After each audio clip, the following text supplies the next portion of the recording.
The New York Rangers season may be over as they did not make playoffs, unfortunately, but the good news is there is still some games to be played from some New York Rangers players and prospects at the upcoming IIHF World Championships, which will begin tomorrow on May 9th. So in today's video, we're going to take a look at all 5 of the New York Rangers players that will be representing their respective countries. So we have 5 players across 4 different countries, 4 different teams, and 2 of them are prospects as well. So we're going to take a look at these players and see what they could possibly do with their respective countries, as well as kind of take a bit of a look at the schedule here as well and kind of see how well these players played, this season and kind of what we could hope for kind of going forward into the future as well. So let's get right into it here. But before we do that, I did want to mention that once again, I am making this video a little sick. So if I sound a little off, that is of course why. But carrying on though and getting right into the video here.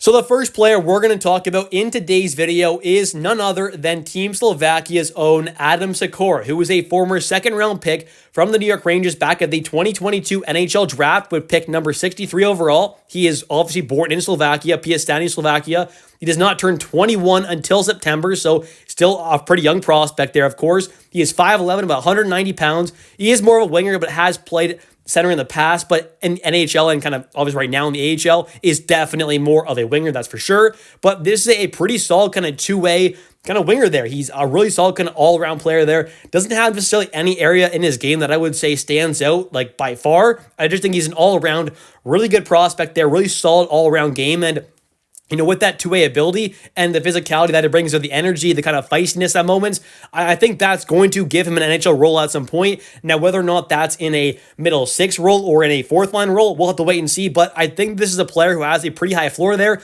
And worst-case scenario will probably end up being like a 4th-liner in the NHL one day. I definitely see that happening. Worst case, but best case there, he ends up being like a really good or at least decent kind of, middle 6 winger. But definitely being at least a 4th-liner, I would say, is in the books for a guy like this who has a pretty great all-around game. This season there didn't take the big step up offensively like I was kind of hoping for, as in the AHL, he ended up having 71 games played, 9 goals, 21 assists, 30 points, compared to last season there where he had 66 games played, 23 points there, 8 goals, 15 assists. So in 5 more games played, he had 7 more points. Not bad, but definitely not that big step that I was kind of hoping for. He, of course, has also represented Team Slovakia in the past at 3 different U20 World Junior Championships where he was a captain and an assistant captain at moments as well. He didn't have the best overall numbers, but still played a pretty solid kind of two-way role there for them. He also was a part of the Olympic games kind of qualifying there for Team Slovakia. He ended up having 2 assists there in 3 games for them, so that's not bad. So he has represented, of course, Slovakia in the past. There has been a pretty solid player for their kind of national team, so I'm definitely excited to see what he can do with Team Slovakia at this upcoming tournament. Next up here, we've got Mika Zibanejad, who will be playing for Team Sweden at the upcoming tournament, and he will take on, of course, Team Slovakia and Adam Sakura on day 1 there on May 9th. So that'll be an interesting game to watch. But Mika Zibanejad is an interesting player as he is making a lot of money there, $8.5 million per season. And of course, he's not quite earning that necessarily, but since he did make that switch over to the wing, he did play quite a bit better. And when you take a look at the stats there, in his last 10 games played of the season there in the NHL with the Rangers, obviously playing on the wing, he ended up having 15 points in 10 games played. So he ended up having a really great end of the season there, 8 points, also in the last 5 games there, 4 goals, 4 assists. So he had a really great end of the season there, which is quite nice. I think once he switched over to the wing there, he obviously looked a lot better than when he was playing at center. So I think going forward, keeping him on the wing will definitely turn him into a better player long-term, I think. And he still may not be worth quite that $8.5 million, but he's definitely going to be worth, or at least be playing like a lot more valuable of a player than what he's doing obviously at center there, where he was a bit of a liability at moments, especially defensively. But taking a look at the stats here from this past season, he ended up having 82 games played, 20 goals, 42 assists for 62 total points. Also played with Team Sweden at the Four Nations Face-Off, where he had 2 games played and 1 goal. And then take a look, the last time he played at the World Championships for Team Sweden, he ended up having 11 points, 6 goals, 5 assists in 10 games played. So he ended up having a pretty great tournament back in 2018. Next up here, we have for Team USA, 22-year-old Brett Berard, who is still, obviously, like I said, quite young. He is 5'9", about 180, 75 pounds, something around there. Obviously not the biggest guy in the world, but he is obviously a pretty talented player. He ended up having a great season in AHL, had a decent amount of time up in the NHL with the Rangers as well. This season, though, with the Hartford Wolfpack in AHL, had 30 games played, 9 goals, 14 assists for 23 total points. In the NHL, had 35 games played, 6 goals, 4 assists for 10 total points. Obviously, kind of bounced up and down in the lineup there. Spent a lot of the time on the fourth line, third line, and stuff like that. So didn't get the biggest opportunity, but still played pretty decent at moments there, especially kind of to start things off. And I think going forward, he's going to be a pretty great bottom six player. We'll see if he can take that step into being a top six or more of a kind of second line kind of guy, but at least being somewhere in that bottom six, I could definitely see him kind of filling a role like that for quite a few years to come.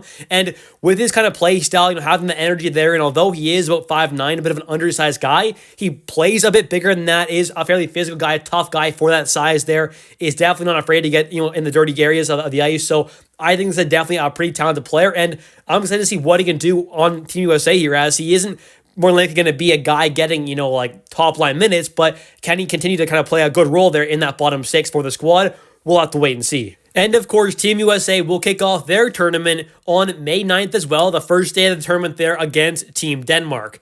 And the New York Rangers not only have 2 players on Team Canada, but also a former player who was a part of the organization back a few years ago, and that is winger Ty Ronning, who some of you may be familiar with and have heard that name before. He is, of course, a bit of an undersized winger, but ended up having a crazy season over in the top German league, the DEL. Ended up having for the Eisbären Berlin team there 73 points in only 47 games played. He was the top point producer in the entire German league. They're the top German league. He was a top point producer there with 73 points. The next best guy had 71 in 4 more games played, which was his teammate, but pretty incredible season there from Ty Ronning over there in the top German league, one of the top leagues around the world. And he ended up having 73 points in 47 games played. So former Ranger playing for Team Canada, that's pretty interesting. Some of you, obviously, like I said, may be familiar with his name. But for the actual current players, we have first off here prospect Dylan Garand, who is playing with the Hartford Wolfpack this season. He is by far, I would say, the clear top goalie prospect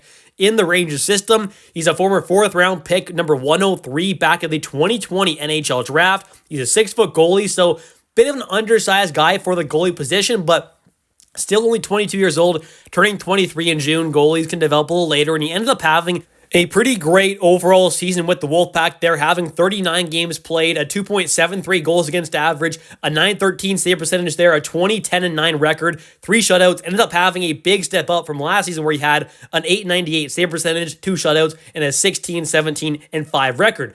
And he has also won a couple medals with Team Canada. For example, back at the U18 Holding Gretzky tournament, he won a silver, as well as he won a silver and gold, one of each at the U20 tournament as well. So he has won 3 medals with Team Canada in the past, so of course has some experience playing with the squad. He also has a teammate joining him, obviously not a current teammate necessarily, but a former Wolfpack teammate in Will Coulie, who is also going to be joining Team Canada. Will is coming off of a phenomenal breakout season with the Rangers, being once again one of the top hitters in the entire NHL, but this time brought the offense this season for sure. He ended up having 45 points in 82 games played, 20 goals, 25 assists, had more than double the points that he had last season there in only 1 more game played. Last season had 21 points, 13 goals in 81 games played. This season, 45 points, 20 goals in 82 games played is not bad at all. And a pretty cool thing as well, Will Coulie and Dylan Garand both won a gold medal back at the 2022 World Junior Championships together for Team Canada. So, that's pretty cool there. Dylan at that time was a starting goalie. And Will had a pretty good impact on that tournament as well, having 7 games played, 2 goals, 2 assists for 4 total points. And those 2 players will kick off their tournament with Team Canada on May 10th, the second day of the tournament against Team Slovenia. Anyways, thank you all so much for watching today's video. If you have enjoyed, definitely don't forget to click that like and subscribe button for daily New York Rangers content, as I do post every single day. And of course, don't forget to comment down below your thoughts on this upcoming tournament. Who do you think is going to win gold, silver, bronze, and also what do you expect out of these players that are going to be representing their countries at this upcoming tournament? I'll catch you next one, and let's go Rangers.